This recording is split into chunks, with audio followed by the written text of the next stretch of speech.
Estaba en la cúspide de su carrera y era una de las presentadoras de televisión más cotizadas de Gran Bretaña, cuando la dispararon sin clemencia en Londres ante la puerta de su casa. Su asesino no dejó ni una sola pista en el escenario del crimen. El asesinato a sangre fría de Jill Dando conmocionó a todo el país. Todos lloraban la muerte de la mujer más popular de la televisión. Fue un crimen que conmocionó a Gran Bretaña. El 26 de abril de 1999, la presentadora de la BBC, Jill Dando, recibió un solo disparo en la cabeza. Ocurrió en la entrada de su casa, al suroeste de Londres. La búsqueda de su asesino acabó siendo una de las más largas, difíciles y costosas que haya llevado a cabo la Policía Metropolitana. 2 años más tarde, en un controvertido juicio, Barry George, residente en la zona, fue declarado culpable. Pero durante un nuevo juicio, fue absuelto del asesinato de Jill Dando. ¿Quién mató a uno de los personajes más queridos de la televisión? Esta es la historia del brutal asesinato de Jill Dando, contada por los testigos más cercanos a los hechos. Jill Dando nació en Weston-super-Mare y comenzó su carrera como reportera de un periódico local, el Western Mercury. Estaba decidida a trabajar en televisión y acabó presentando un programa de la BBC. Triunfó rápidamente, convirtiéndose en una cara de la cadena y se trasladó a la redacción nacional de informativos en Londres. Presentaba las noticias de la mañana y las de las 6. Pero era más conocida por otros programas de gran éxito, Holiday y Crime Watch, que analizaba crímenes sin resolver. Pero por encima de todo, Jill Dando era famosa por su encanto, que cautivó a millones de espectadores. No importaba si estaba haciendo Crime Watch, las noticias, el programa de vacaciones o cualquier otra cosa. Tenía una calidez innata. Eso no es algo que se pueda aprender, es tu manera de ser. Y creo que la conexión que Jill tenía con el público les hacía sentir como si ella fuera su hermana o su tía, alguien de su familia. Jill Dando era un personaje nacional. Tenía un modo de ser muy agradable. Es gracioso, pero una vez ella se definió a sí misma con desprecio como Miss Blando, porque creía que era demasiado buena. Y lo era, pero a la gente le gustaba. Cuando se mudó a Fulham, vivía en la calle de al lado de mi casa. Y siempre nos encontrábamos en las tiendas de la zona. Empezábamos a charlar y nos poníamos al día. Era muy divertida, tenía un sentido del humor fabuloso, pero cuando era necesario también era muy seria y profesional. Era estupendo tenerla cerca. Sin duda, durante mis años en Crime Watch, formamos un equipo muy unido y Jill encajó a la perfección. Era una mujer joven que podría haberse convertido en la gran cara de Gran Bretaña, el rostro del milenio. Era la personificación de la BBC. Al mismo tiempo que disfrutaba de una exitosa carrera televisiva, Jill acababa de anunciar su compromiso con un ginecólogo, el Dr. Alan Farthing. Se iba a casar. Hablaba de Alan y de su boda. Estaba muy emocionada por organizarlo todo. Tenía tanto por delante. Había tanta diversión y felicidad en su vida. Recuerdo que me encontré con ella cuando volvía de Sydney, donde habían estado de vacaciones, y estaba completamente enamorada.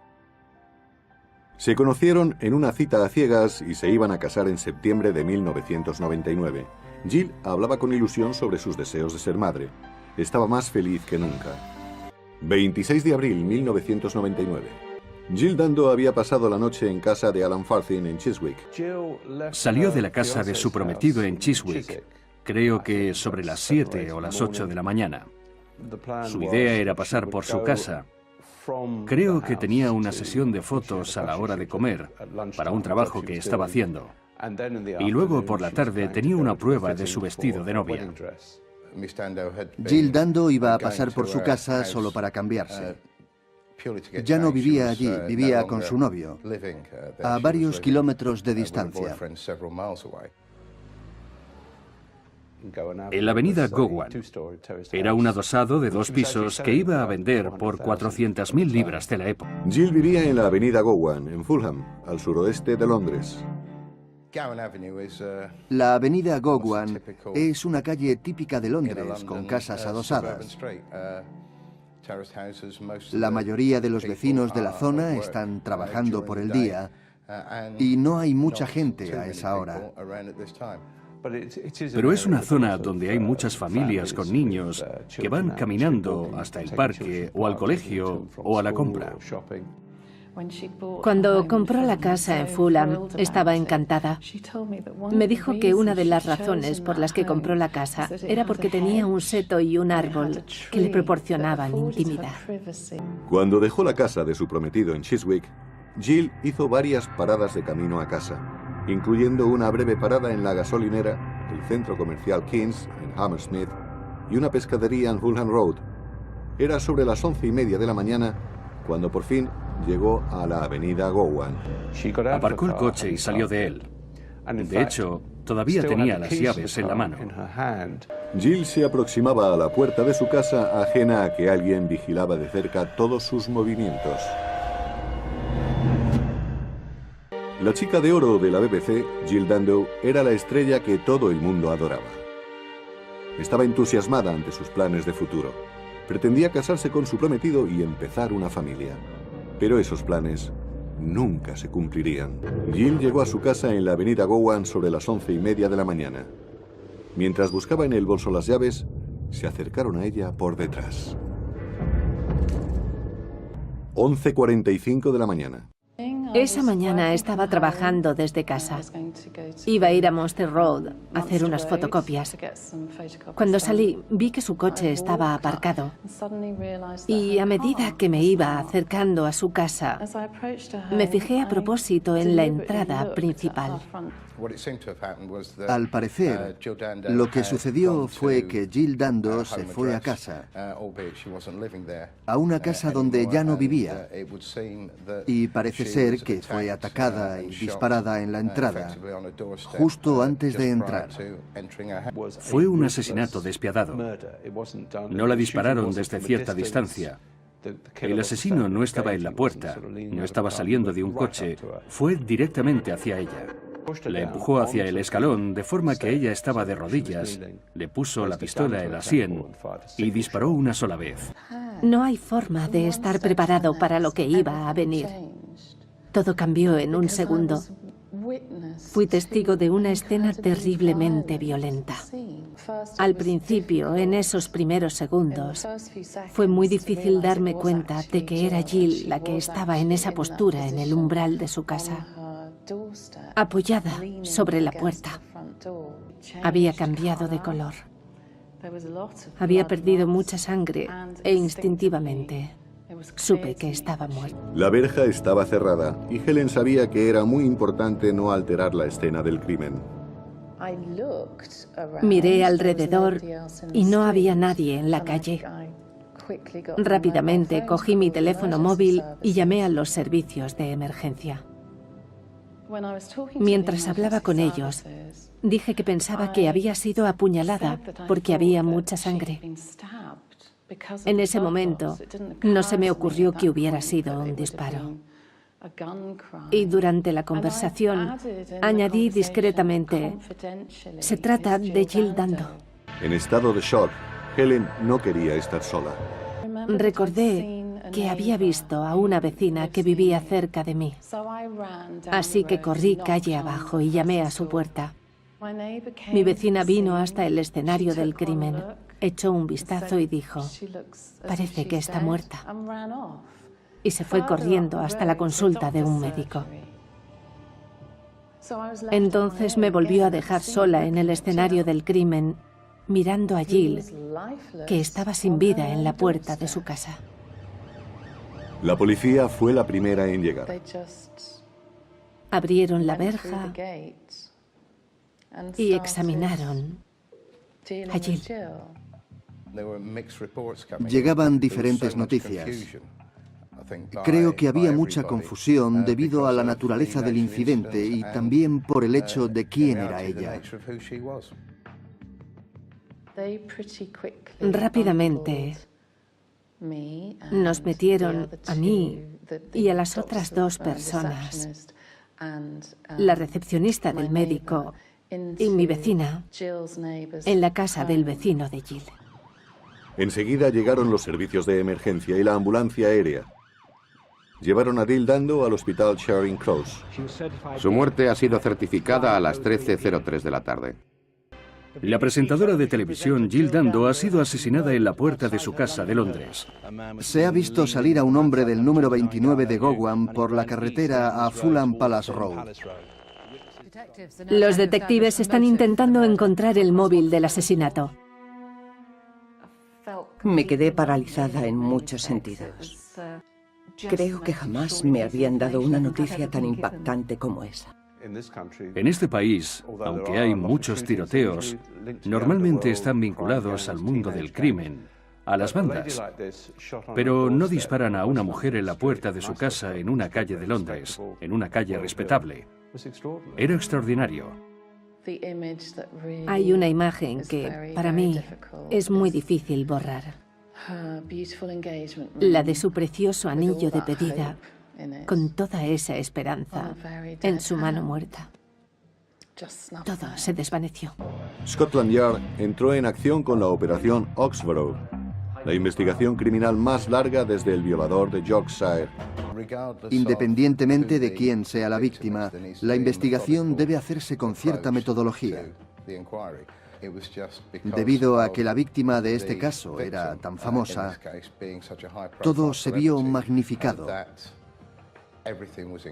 Los primeros días, casi todas las ediciones de los periódicos hablaban de esta historia y de nada más. Es importante ver esto con perspectiva. La policía de Londres estaba en alerta buscando a un terrorista, David Copeland.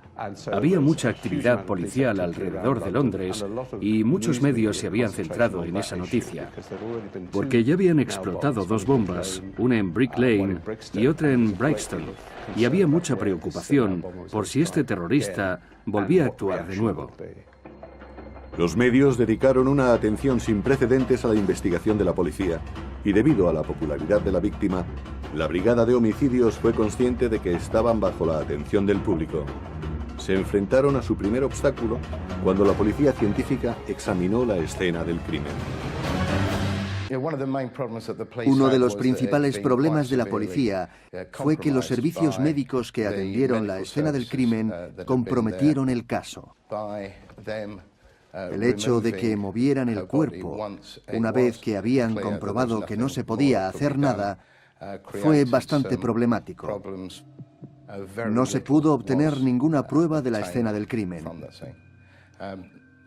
Lo que hicieron no se puede criticar, porque entiendo que todas las decisiones que tomaron en ese momento estaban pensadas para salvar la vida de Jill Dando.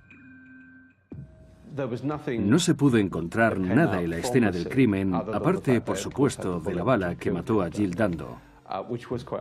Era bastante inusual. Era ondulada y había sido hundida.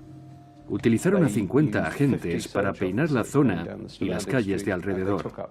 Miraron en los desagües, en las alcantarillas, miraron en la ribera del río y en el parque, por si el asesino hubiese tirado la pistola sobre un seto o por una alcantarilla. Evidentemente no podemos estar seguros de qué tipo de arma utilizó porque nunca la encontramos. Pero creemos que era algún tipo de pistola que se había vuelto a activar o una que podía haber sido adaptada de alguna manera. Había una ausencia absoluta de pruebas y la Brigada de Homicidios centró toda su atención en las declaraciones de los testigos. No había ningún testigo ocular del delito en sí. Varios testigos dieron alguna información acerca de un hombre que estuvo presente antes e inmediatamente después del suceso. Uno de los objetivos principales de la investigación fue identificar a esa persona. Richard, su vecino, dijo que oyó cómo ella activaba la alarma de su coche y que la había oído gritar. Miró por la ventana y vio pasar a alguien. Estaba bajando por la avenida Gowan. Se marchó tranquilamente del lugar y cuando lo vi no pensé nada raro. De hecho, cuando oí el grito, pensé que podría ser un amigo de Jill y no hice nada. Y ahora pienso que ojalá hubiese hecho algo. Uno de los problemas a los que se tuvo que enfrentar el equipo y que no tenía precedente fue la impresionante cantidad de información que llegaba sobre el caso. Durante el transcurso de la investigación se nombraron a más de 2000 personas como responsables. Personas que habían estado involucradas en la muerte de Jill Dando. Sin un testigo ocular o sin un móvil claro, los asesinatos cometidos por un extraño son los más difíciles de investigar. En un momento dado, Scotland Yard tuvo que recurrir al último programa que presentó Jill Dando antes de su muerte, Crime Watch, pidiendo ayuda para localizar al asesino. Nunca jamás nos habríamos imaginado que íbamos a hacer un llamamiento sobre alguien que conocíamos tan bien. Hola, ha llamado a Crime Watch. Sentíamos mucha presión porque pensábamos que podíamos hacer algo y ayudar. Al utilizar el programa y nuestra experiencia, sentíamos que de alguna manera colaborábamos. Creo que todos se sintieron aliviados al sentir que podían hacer algo.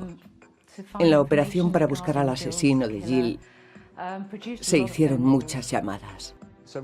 Varios testigos vieron a un hombre por la zona a primera hora de la mañana y varias personas vieron a un hombre con una especie de trenca. Había otros que vieron a un hombre sudando en una parada de autobús.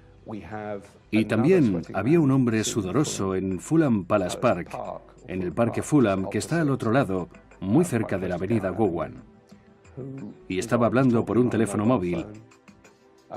Había muchas pequeñas pistas, pero nadie vio el ataque. Uno de los principales propósitos de la investigación era intentar separar a los posibles sospechosos del resto de la gente. A medida que pasaban los meses, se veía que iba a ser una investigación muy larga. 21 de mayo de 1999. Mientras la policía seguía con la investigación, miles de personas se agolpaban en las calles para ver el cortejo fúnebre de 5 kilómetros de longitud. El funeral de Jill Dando se celebró en la iglesia baptista de Clarence Park en Weston-super-Mare. Todo el país estaba en duelo y presionaba a la operación Osborough. ¿Llegaría la brigada de homicidios a encontrar algún día al asesino de Jill? La presentadora de la BBC, Jill Dando, era muy popular, pero en abril de 1999 fue violentamente asesinada de un solo disparo a quemarropa en la cabeza. Su asesino huyó de la escena del crimen sin dejar huella. Lo que vino a continuación fue una larga investigación. Pero la policía no tenía pruebas, no había arma asesina, ni móvil, ni testigos. Soportaban cada vez más presión por parte de la prensa y del público para llevar ante la justicia al asesino de Jill. Lo que teníamos que saber con seguridad era si había sido seguida o no. Hubo un pequeño y dedicado grupo de agentes que meticulosamente revisaron cada imagen que habíamos encontrado durante la investigación. Lo que podemos decir con seguridad es que tras examinar las grabaciones de 191 cámaras de seguridad, sabemos que no la siguieron hasta esa dirección. También investigaron 80.000 llamadas telefónicas realizadas por las zonas de Fulham y Chiswick y que de alguna manera podían estar conectadas con su muerte. Quizás alguien la había estado siguiendo y había mandado un mensaje de que Jill iba de camino a casa y otro esperaba que le mandasen el mensaje, pero ninguna de las llamadas dio ninguna pista. Los meses pasaban, pero la policía seguía sin encontrar una pista consistente. La policía se enfrentaba a una ausencia total de pruebas. Su agenda tenía 486 contactos e investigaron cada nombre y dirección que pudieron encontrar. También estudiaron el pasado de su prometido y no encontraron nada. Estuvo en mi casa.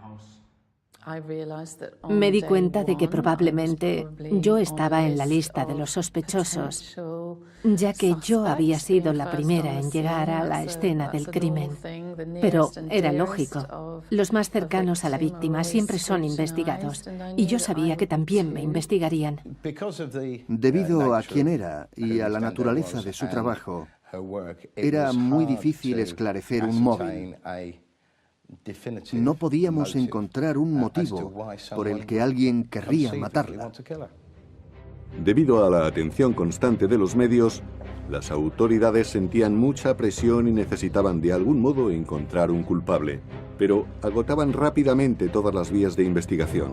Entonces la Operación Oxborough decidió cambiar de táctica. Empezaron a considerar la posibilidad de que el asesino de Jill era un acosador con tendencias obsesivas. Como muchos famosos, ella atraía a mucha gente rara. Por ejemplo, descubrieron que había un hombre que había intentado entrar en su correo electrónico y manipularlo sin que ella lo supiera. Eso le permitiría ver las llamadas que hacía y a qué números llamaba. Descubrieron que otra persona tenía 150 fotografías de ella en su ordenador. Otro hombre había intentado interceptar sus recibos domésticos, como el de la electricidad, el gas, el agua. Toda esa gente mostraba un comportamiento rarísimo. La policía investigó a unas 4.000 personas y se demostró que unas 150 tenían un interés algo insano en ella.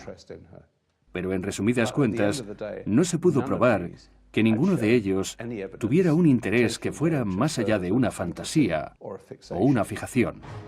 Después de un año de investigación, los detectives decidieron revisar los primeros datos que habían recibido justo después del disparo. Quizás habían pasado algo por alto. Entre todos los nombres les llamó la atención un hombre que vivía a 1,5 kilómetros de la casa de Jill, Barry Michael George.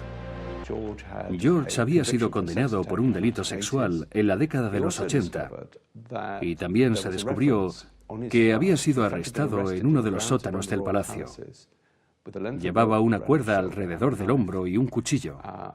Lo más preocupante era que el príncipe de Gales y la princesa Diana estaban viviendo allí por entonces.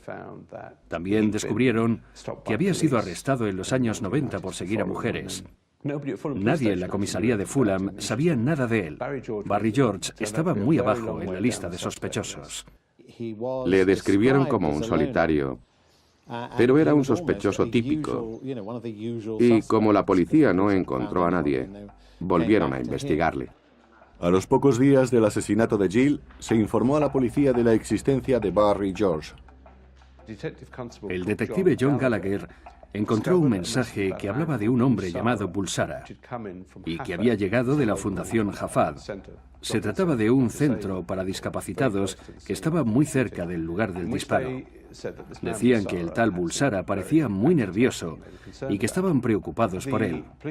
La policía hizo unas comprobaciones y se descubrió que Bulsara era Barry George.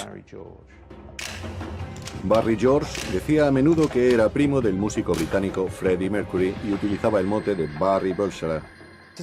Hasta cierto punto vivía en un mundo de fantasía, especialmente en lo que se refería a Queen y a la música.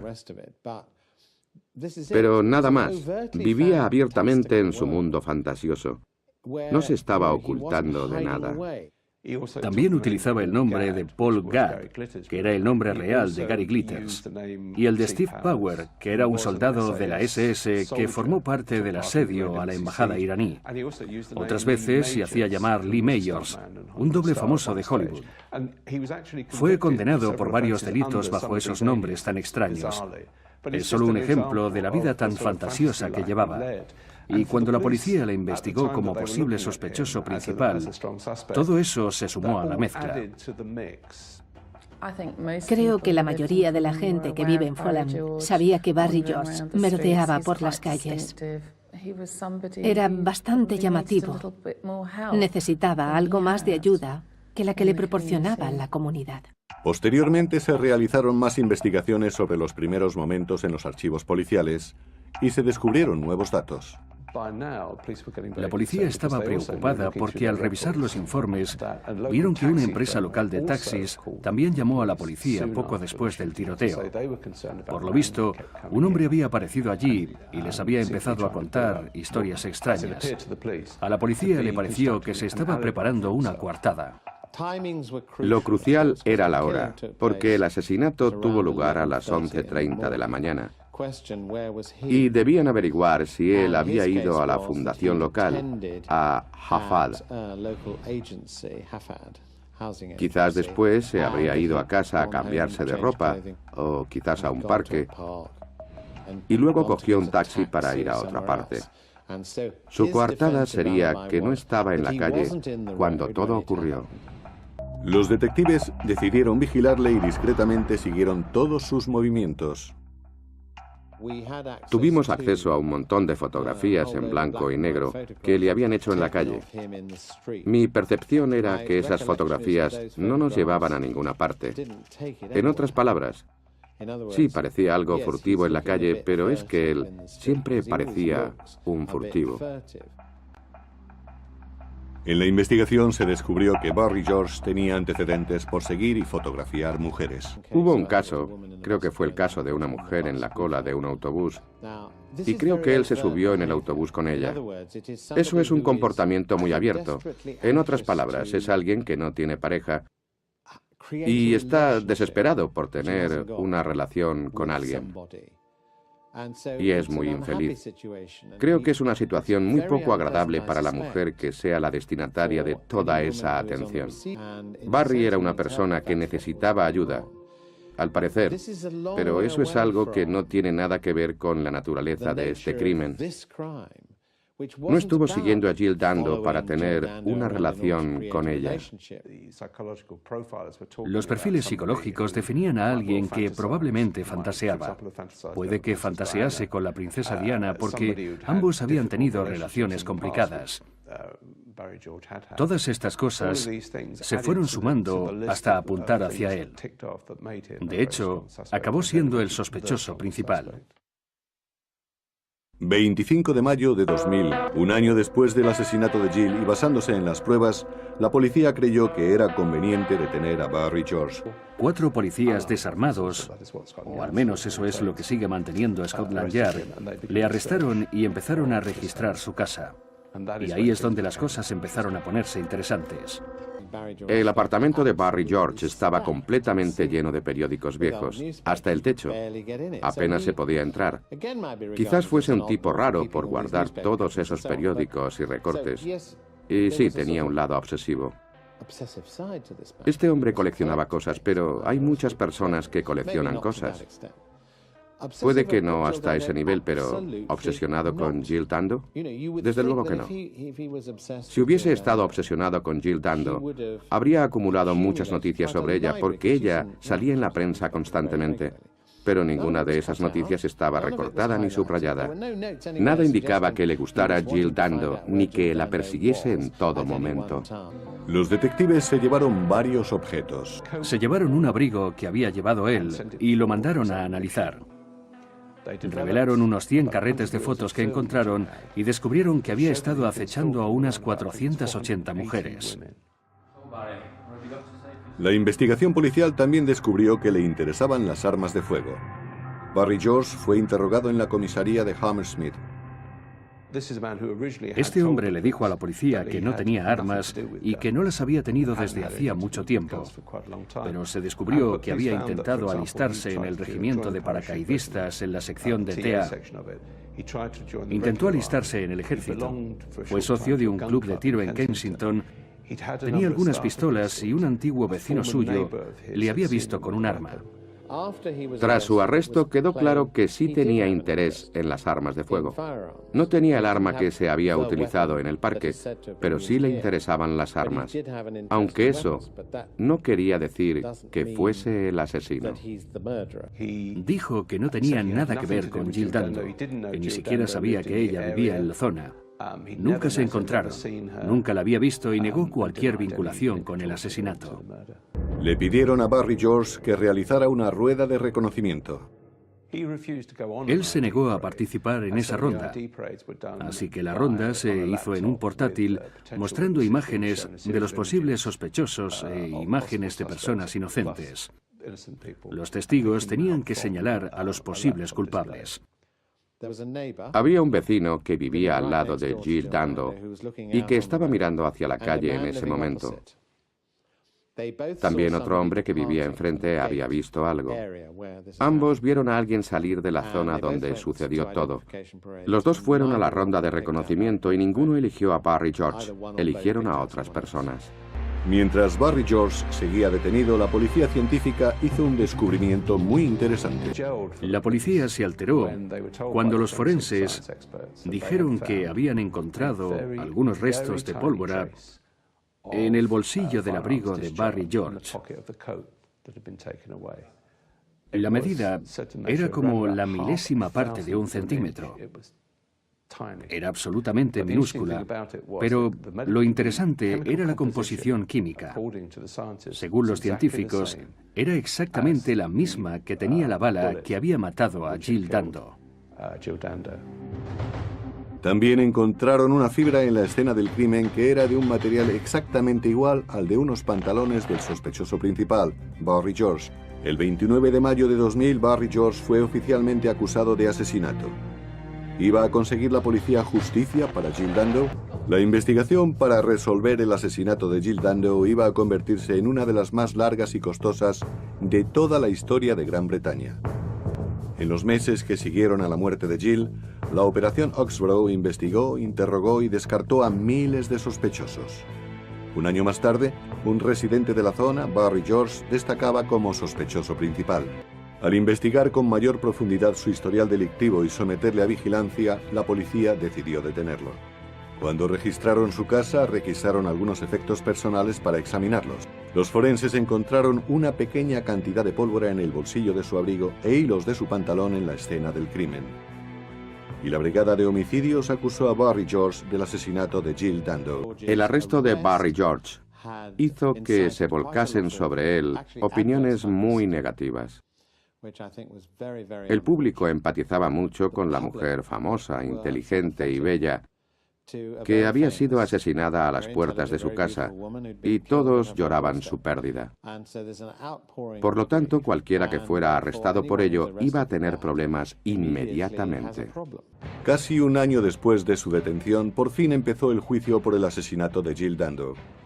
Fue un juicio que cautivó al país y acabó siendo uno de los casos más controvertidos de la historia criminal de Gran Bretaña. Barry George se declaró no culpable. Un juicio en el Old Bailey es un evento imponente para cualquiera, especialmente si se celebra en una de las salas antiguas. Allí se habían celebrado muchos juicios famosos. Desde luego, toda la prensa y los medios ingleses estuvieron en el juicio. Acudieron cada día, y la sala estaba siempre llena de gente. Todos estaban muy interesados en el resultado final. Fue un juicio muy traumático. Barry se sentó todo el tiempo en el banquillo y tenía a su lado a un psiquiatra. Quizás no fuese capaz de seguir el caso. Sufría una forma de epilepsia grave, tenía problemas de concentración muy serios, y eso hacía que la comunicación fuera un tanto complicada. Durante el juicio, el fiscal presentó a Barry George como un hombre solitario con tendencias al acoso. Pero la defensa presentó una imagen muy diferente. Evidentemente intentamos presentar a Barry como la persona que era, una persona vulnerable, que vivía en la localidad, que era relativamente conocido en la comunidad y que además tenía una coartada. De hecho, se la había relatado al jurado. Básicamente,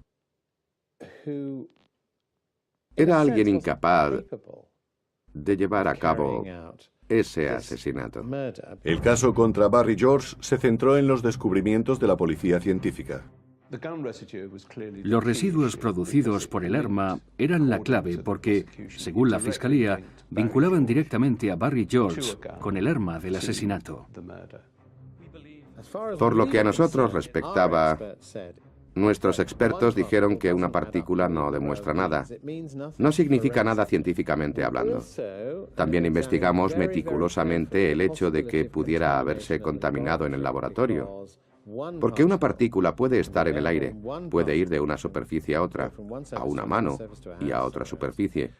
Examinamos con cuidado si la partícula no había estado en el bolsillo, pero había llegado allí gracias a un proceso de contaminación. Hay que recordar que no se encontraron restos del arma en su apartamento. No se encontró nada que estuviera relacionado con el asesinato. Y si se supone que él estaba arreglando armas o jugando con armas, ¿dónde lo hacía? Desde luego no en su apartamento. Y no tenía otros pisos por Londres. Había que estudiar la posibilidad de que hubiera llegado allí por accidente, por contaminación. La Fiscalía confiaba plenamente en la identificación de las pruebas. Confiaban en las fibras que se encontraron y que vinculaban a Barry George con Jill Dando. No dudaban de que la fibra había pasado de los pantalones de Barry a la escena del crimen. El caso apenas se sostenía. Pendía de un hilo muy fino. Casi parece un símil. Ese fino hilo era esa partícula, esa fibra. Las pruebas que demostraban que él estaba en la calle 2 horas antes son, en mi opinión, muy frágiles. La identificación tiene fama de ser muy arriesgada. Así que, ¿qué más pruebas iban a presentar? En este caso, las fibras no llevaban a ninguna parte. Los abogados de George estaban sacando adelante un caso muy duro. Este caso dependía en gran medida de pruebas circunstanciales y básicamente, desde el punto de vista de la Fiscalía, las pruebas científicas pueden ser más convincentes que cualquier otra. Eran pruebas circunstanciales y ellos lo admitieron. Pero el juez y la Fiscalía dijeron que, en cualquier caso, era posible condenar a una persona basándose en pruebas circunstanciales. No era necesaria una confesión o un testigo ocular que hubiera visto que se utilizó un arma de fuego. El jurado se retiró a deliberar y 5 días más tarde llegaron a un veredicto. Miembros del jurado, ¿tienen un veredicto? Sí, su señoría. Un jurado de 6 mujeres y 5 hombres declaró a Barry George culpable de asesinato. Fue condenado a cadena perpetua. Estábamos perplejos. Evidentemente, quien más lo estaba era Barry George, pero todo el equipo de la defensa estaba perplejo. Y me atrevo a decir que otras personas de la sala también lo estaban. Para la mayoría, el caso era simplemente el de un hombre enfermo mentalmente. Un hombre que no estaba en sus cabales, que se había obsesionado con Jill Dando, se acercó a ella le rechazó y entonces él la mató. Así es como salió en la prensa y en todos los medios en general. Yo estaba muy disgustado por el hecho de que le hubieran condenado. Tuve mucho tiempo para pensar en el juicio. Y sobre todo pensé en qué era lo que podía haber salido mal. No entendía que el jurado hubiese llegado a esa conclusión. Pero creo que Barry George era un tipo que tenía un aspecto raro y que encajaba con la publicidad que habían sacado en los medios. Y en segundo lugar, creo que el jurado se sintió presionado por la naturaleza de un crimen tan atroz. Entonces apareció este tipo raro que vivía en la zona. Le encontraron pólvora procedente de un arma de fuego, juntaron todo eso y ya está. Barry George siempre defendió ser inocente, pero hubo de cumplir su sentencia, aunque de pronto el veredicto provocó el descontento. En ese momento, la gente empezó a manifestarse en una campaña a favor de Barry George. Pedían una revisión del caso, argumentando que algo no había salido bien, que había sido una injusticia. La defensa apeló, y a medida que pasaban los años y Barry George seguía en prisión, las campañas solicitando su libertad seguían creciendo. Tras la apelación y después de que Barry George pasase 8 años en la cárcel, una nueva investigación científica dudó de la importancia del rastro de pólvora. El Tribunal de Apelaciones argumentó que las pruebas que se habían encontrado en el bolsillo se encontraron un día después del asesinato. Por lo tanto, era una prueba clave. Había una vinculación. Pero tras un periodo tan largo de tiempo, ya no era seguro asumir que estaba vinculado al asesinato. También hablaron de las fibras que se encontraron sobre Jill Dando. La ropa que ella había llevado permaneció en el escenario del crimen bastante tiempo después del disparo. Así que era posible que esa fibra hubiera llegado de otra fuente y no de los pantalones de Barry George. Las pruebas forenses no eran seguras. El Tribunal de Apelaciones fijó una fecha para el juicio. La fiscalía mantenía que Barry estaba obsesionado, que fantaseaba con pistolas y guardaba rencor a la BBC. La defensa simplemente dijo lo que parecía más obvio, que la policía había arrestado al loco del barrio. Esa fue la frase que utilizó William Clegg, que ahora apelaba por Barry George. Y el jurado aceptó que no había pruebas suficientes. Tras 8 años en prisión, Barry George fue absuelto del asesinato de Jill Dando.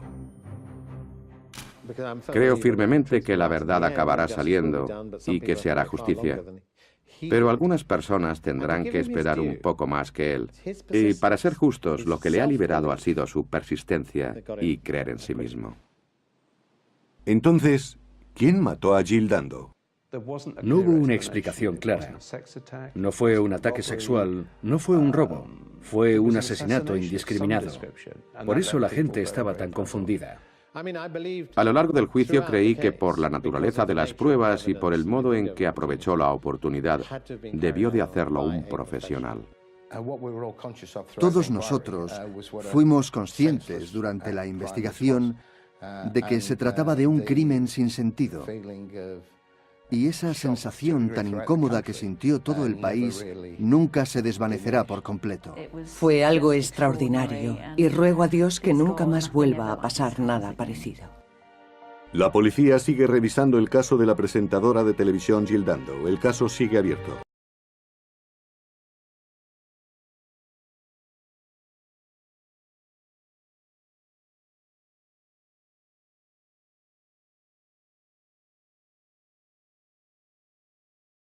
Estaba en la cúspide de su carrera y era una de las presentadoras de televisión más cotizadas de Gran Bretaña, cuando la dispararon sin clemencia en Londres ante la puerta de su casa. Su asesino no dejó ni una sola pista en el escenario del crimen. El asesinato a sangre fría de Jill Dando conmocionó a todo el país. Todos lloraban la muerte de la mujer más popular de la televisión. Fue un crimen que conmocionó a Gran Bretaña. El 26 de abril de 1999, la presentadora de la BBC, Jill Dando, recibió un solo disparo en la cabeza. Ocurrió en la entrada de su casa, al suroeste de Londres. La búsqueda de su asesino acabó siendo una de las más largas, difíciles y costosas que haya llevado a cabo la Policía Metropolitana. 2 años más tarde, en un controvertido juicio, Barry George, residente en la zona, fue declarado culpable. Pero durante un nuevo juicio, fue absuelto del asesinato de Jill Dando. ¿Quién mató a uno de los personajes más queridos de la televisión? Esta es la historia del brutal asesinato de Jill Dando, contada por los testigos más cercanos a los hechos. Jill Dando nació en Weston-super-Mare y comenzó su carrera como reportera de un periódico local, el Western Mercury. Estaba decidida a trabajar en televisión y acabó presentando un programa de la BBC. Triunfó rápidamente, convirtiéndose en una cara de la cadena y se trasladó a la redacción nacional de informativos en Londres. Presentaba las noticias de la mañana y las de las 6. Pero era más conocida... Hacer unas fotocopias. Cuando salí, vi que su coche estaba aparcado.